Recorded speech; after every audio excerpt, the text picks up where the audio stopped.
Hello everyone, welcome to the channel. In today's video, I'll show you how to get an auto clicker on your Mac. Let's get started. First, visit the website linked in the description. Once you're on the site, follow these steps. Click on the auto click option, then click download. This will redirect you to the GitHub website.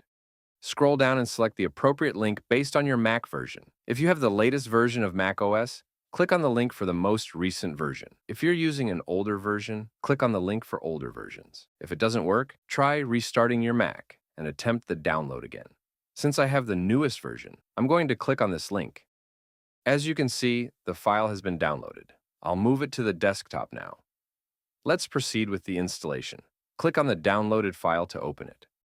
The first time you open it, it will ask for permission. Just allow the permission.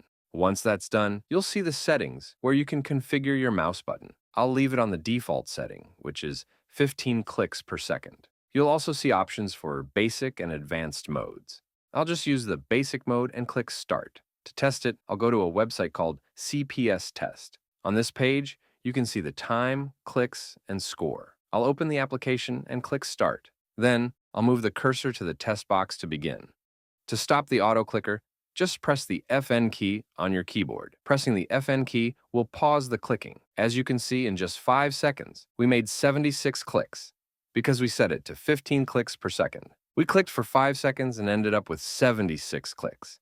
And that's how you can get an auto clicker on your Mac.